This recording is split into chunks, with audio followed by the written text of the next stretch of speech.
ଚାଉଳ ଆଉ ଲବଙ୍ଗ ଏହି ଜାଗାରେ ପକେଇ ଦିଅନ୍ତୁ। ଗ୍ୟାରେଣ୍ଟି ଦେଉଛି ସେ ନାରୀ 5 ମିନିଟ୍ରେ ତୁମକୁ ଫୋନ୍ କରିବ, ହାତ ଧରିକି ରୁମ୍କୁ ଡାକିବ, ଯାହା ଚାହିଁବେ ତାହା କରିବ। ହଁ ଫ୍ରେଣ୍ଡସ୍, ଆଜିର ଏହି ଭିଡ଼ିଓଟିରେ ମୁଁ ଆପଣଙ୍କୁ ଶିଖେଇବି ଅରୁଆ ଚାଉଳ ଆଉ 2ଟା ଲବଙ୍ଗର ସାହାଯ୍ୟରେ ଝିଅ ପଟେଇବା ପାଇଁ ବଶୀକରଣ ବିଦ୍ୟା, ନାରୀ ମୋହିନୀ ବଶୀକରଣ ବିଦ୍ୟା, ଯାହାର ପ୍ରୟୋଗରେ ଆପଣ ସୁନ୍ଦରୀରୁ ସୁନ୍ଦରୀ ଝିଅକୁ ମୁହୂର୍ତ୍ତକ ଭିତରେ ପଟେଇ ପାରିବେ।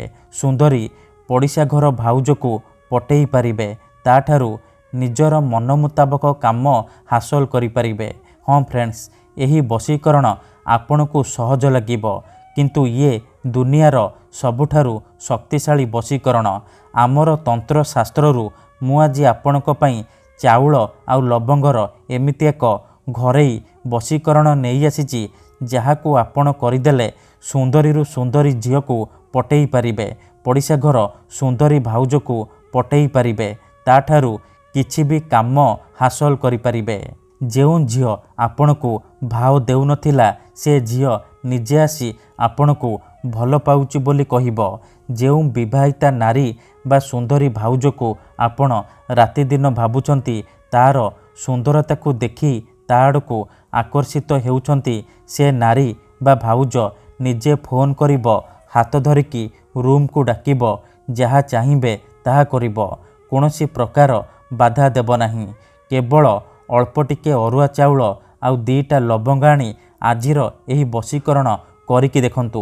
ହଁ ଫ୍ରେଣ୍ଡସ୍, ଆପଣ ସମସ୍ତେ ମନେ ମନେ କେଉଁ ନା କେଉଁ ଝିଅ ବା ବିବାହିତା ନାରୀକୁ ଭଲ ପାଉଥିବେ, କିନ୍ତୁ ଯେତେ ଚେଷ୍ଟା କଲେ ମଧ୍ୟ ତାକୁ ପଟେଇ ପାରୁନାହାନ୍ତି, ତାକୁ ନିଜର ମନ କଥା କହିପାରୁନାହାନ୍ତି। ଆଉ ଆପଣ ଚାହୁଁଛନ୍ତି କି ସେ ଝିଅ ବା ନାରୀ ନିଜେ ଆସି ଆପଣଙ୍କୁ ଭଲ ପାଉଛି ବୋଲି କହୁ, ଆପଣଙ୍କର ସବୁ ଇଚ୍ଛା ପୂରଣ କରୁ। ତେବେ ମୋ କଥା ମାନି ମାତ୍ର ଥରେ ଏହି ବଶୀକରଣ କରିକି ଦେଖନ୍ତୁ।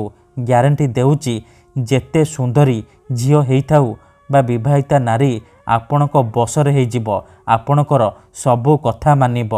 ଆପଣ ତାକୁ ଯାହା କହିବେ, ଯେମିତି କହିବେ ସିଏ କରିବ। ନମସ୍କାର ଫ୍ରେଣ୍ଡସ୍, ଓଡ଼ିଆ ଫଣ୍ଡା ଚ୍ୟାନେଲକୁ ଆପଣମାନଙ୍କୁ ସ୍ୱାଗତ। ଆଜିର ଏହି ଭିଡ଼ିଓଟିରେ ମୁଁ ଆପଣଙ୍କୁ ଶିଖେଇବି ଆପଣ କିପରି ବିନା ମନ୍ତ୍ର ତନ୍ତ୍ର କରି, ବିନା କୌଣସି ପଇସା ଖର୍ଚ୍ଚ କରି ଘରେ ବସି ବସି ଚାଉଳ ଆଉ ଲବଙ୍ଗର ସାହାଯ୍ୟରେ ନିଜ ପସନ୍ଦର ସେ ଝିଅକୁ ପଟେଇ ପାରିବେ, ତାଠାରୁ ନିଜର ମନ ଚାହୁଁଥିବା କାମ ହାସଲ କରିପାରିବେ। ଏହି ବଶୀକରଣ ପ୍ରଚଣ୍ଡ ମହାଶକ୍ତିଶାଳୀ ବଶୀକରଣ। ଏହାର ପ୍ରୟୋଗ କେବେ ବି ଖାଲି ଯାଏନି। ଯିଏ ବି ଏହାକୁ କରିଛି 100ରୁ 100% ସଫଳ ହେଇଛି। ତେଣୁ ଯଦି ଆପଣ ଚାଉଳ ଆଉ ଲବଙ୍ଗର ଏହି ବଶୀକରଣ କରିବାକୁ ଚାହୁଁଛନ୍ତି, ସେ ଝିଅ ବା ଭାଉଜକୁ ପଟେଇବାକୁ ଚାହୁଁଛନ୍ତି, ତାଠାରୁ ନିଜର ମନ ଚାହୁଁଥିବା କାମ ହାସଲ କରିବାକୁ ଚାହୁଁଛନ୍ତି, ତେବେ ଭିଡ଼ିଓଟିକୁ ମୂଳରୁ ଶେଷ ପର୍ଯ୍ୟନ୍ତ ପୁରା ଧ୍ୟାନ ସହିତ ଦେଖନ୍ତୁ। ଏହି ବଶୀକରଣକୁ ପ୍ରୟୋଗ କରି ହଜାର ହଜାର ଲୋକମାନେ ଲାଭବାନ ହେଇଛନ୍ତି। ଆଶା ଛାଡ଼ି ଦେଇଥିବା ଲୋକ ମଧ୍ୟ ନିଜ ପ୍ରେମକୁ ଫେରି ପାଇଛି। ଏହି ବଶୀକରଣ ସାହାଯ୍ୟରେ ଆପଣ ବର୍ଷ ବର୍ଷ ଧରି ଭାଙ୍ଗି ଯାଇଥିବା ପୁରୁଣା ପ୍ରେମକୁ ଫେରାଇ ଆଣିପାରିବେ। ଶାଶୁ, ନଣନ୍ଦ, ଦିଅର, ଭାଉଜ କାହାକୁ ବି ନିଜ ବଶରେ କରି ତାଠାରୁ ନିଜର ମନ ମୁତାବକ କାମ ହାସଲ କରିପାରିବେ। ଠିକ୍ ଅଛି, କେଉଁ ବି ପୁଅ ବା ଝିଅ ଏହି ବଶୀକରଣ ଅତି ସହଜରେ କରିପାରିବେ। ନିଜ ଘରେ ବସି ବସି ନିଜ ପସନ୍ଦର ଝିଅ ବା ପୁଅକୁ ପଟେଇ ପାରିବେ। ତେବେ ଏହି ବଶୀକରଣ ଆପଣ କିପରି କରିବେ, କେମିତି କରିବେ, ଏହାର ପ୍ରୟୋଗ ବିଧି କ'ଣ, ଚାଉଳ ଆଉ ଲବଙ୍ଗରେ ଆପଣ କିପରି ଝିଅ ପଟେଇବେ, ମୁଁ ଆପଣଙ୍କୁ ଶିଖେଇବି। ସମ୍ପୂର୍ଣ୍ଣ ପ୍ରୟୋଗ ବିଧି ଠିକ୍ ଭାବରେ ଶିଖେଇବି। ଜାଣିବା ପାଇଁ ଭିଡ଼ିଓଟିକୁ ମୂଳରୁ ଶେଷ ପର୍ଯ୍ୟନ୍ତ ଧ୍ୟାନ ସହିତ ଦେଖନ୍ତୁ। ଅଧାରୁ ଛାଡ଼ିକି ପଳେଇଲେ କିମ୍ବା କାଟି କାଟି ଦେଖିଲେ ଆପଣ କିଛି ବି ବୁଝିପାରିବେନି। ପରେ ଆପଣ କମେଣ୍ଟ କରିବେ, ଗୁରୁଜୀ ଆପଣଙ୍କର ବଶୀକରଣ କାମ କରୁନି। ତେଣୁ ମୋର ଆପଣମାନଙ୍କୁ ଅନୁରୋଧ କି ଆପଣ ଭିଡ଼ିଓଟିକୁ ପୁରା ଧ୍ୟାନ ସହିତ ଦେଖନ୍ତୁ, ପ୍ରୟୋଗ ବିଧିକୁ ଠିକ୍ ଭାବରେ ବୁଝନ୍ତୁ, ତାପରେ ଆପଣ ଚାଉଳ ଆଉ ଲବଙ୍ଗର ଏହି ବଶୀକରଣ କରିବା ପାଇଁ ଯିବେ। ଠିକ୍ ଅଛି, ଦେଖନ୍ତୁ, ଯେଉଁପରି ଆପଣ ଭଗବାନଙ୍କୁ ମାନୁଛନ୍ତି, ଭଗବାନଙ୍କ ଉପରେ ବିଶ୍ୱାସ ରଖିଛନ୍ତି, ନିଜର ସବୁ ଦୁଃଖ କଷ୍ଟ ଅସୁବିଧା ଭଗବାନଙ୍କୁ ଜଣାଉଛନ୍ତି, ଯଦି ସେ ଅସୁବିଧାର ସମାଧାନ ନ ହେଲା ତାର ମାନେ ନୁହେଁ କି ଭଗବାନ ନାହାନ୍ତି। ସେହିପରି ମନ୍ତ୍ରତନ୍ତ୍ର ହୁଏ, ବଶୀକରଣ କାମ କରେ, କିନ୍ତୁ ଏହାକୁ ଆପଣଙ୍କୁ ସିଦ୍ଧ କରିବାକୁ ପଡ଼ିବ। ପ୍ରୟୋଗ ବିଧି ଠିକ୍ ଭାବରେ କରିବାକୁ ପଡ଼ିବ। ମୁଁ ଆପଣଙ୍କୁ ଯେମିତି କହିବି ଆପଣଙ୍କୁ ଠିକ୍ ସେହିପରି କରିବାକୁ ପଡ଼ିବ। ତେବେ ଯାଇ ମୁଁ ଆପଣଙ୍କୁ ଗ୍ୟାରେଣ୍ଟି ଦେଉଛି ଆପଣ ଯେତେ ସୁନ୍ଦରୀ ଝିଅକୁ ଚାହିଁବେ ମୁହୂର୍ତ୍ତକ ଭିତରେ ପଟେଇ ପାରିବେ, ସୁନ୍ଦରୀ ଭାଉଜକୁ ପଟେଇ ପାରିବେ, ତାଠାରୁ ନିଜର ମନ ମୁତାବକ କାମ ହାସଲ କରିପାରିବେ। ତେଣୁ ଭିଡ଼ିଓଟିକୁ ପ୍ରଥମେ ମୂଳରୁ ଶେଷ ପର୍ଯ୍ୟନ୍ତ ପୁରା ଧ୍ୟାନ ସହିତ ଦେଖନ୍ତୁ, ପ୍ରୟୋଗ ବିଧିକୁ ଠିକ୍ ଭାବରେ ବୁଝନ୍ତୁ, ତାପରେ ଆପଣ ଚାଉଳ ଆଉ ଲବଙ୍ଗର ଏହି ବଶୀକରଣ କରିବା ପାଇଁ ଯିବେ।